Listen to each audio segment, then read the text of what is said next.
আজ একদম সুন্দর করে সেজে গুজে রেডি হয়ে বেরিয়ে পড়েছিলাম একটা শ্রাদ্ধ বাড়ির ইনভিটেশন খাবার জন্য।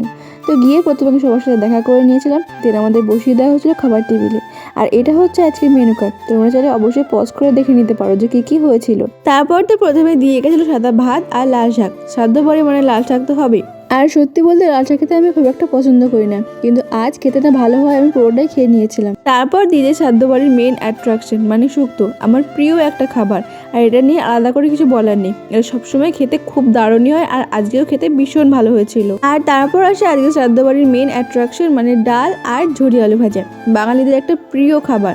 আর শুধু বাঙালি বলে না, এটা আমারও কিন্তু খুব একটা প্রিয় খাবার বললেই চলে। ডাল দিয়ে বাকি সবজি খেতে বেশ কিন্তু ভালোই লাগছিল। দেন ডাল দিয়ে খাওয়া শেষ না হতে হতে চলে আসে পমফ্রেট মাছ। আমি না খুব একটা মাছ ভক্ত না, তবে এই মাছটা খেতে না খুব ভালো ছিল আর পুরো ফ্রেশ ছিল মাছটা। তারপর পমফ্রেট মাছ দিয়ে খাওয়া হলেই দিয়ে গেছিলো আমাকে এত বড় একটা মাছের লেজা।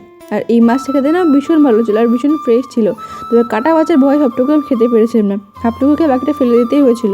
দেন নিয়ে গেছিলো চাটনি আর পাঁপড় চাটনি খেতে আমার ভীষণ ভালো লাগে। দেন শেষ পাতে দিয়েছিল 2 রকম মিষ্টি আর দই, কিন্তু দই আমি তো খাই না, তাই আর ভিডিও করাও হয়নি। তারপর আর কি খাওয়া দাওয়া শেষ হলে আমরাও চলে আসি বাড়ি। তো আজকের জন্য ভিডিওটা এই পর্যন্ত, দেখা হচ্ছে নেক্সট আরেকটা ভিডিওতে। So by.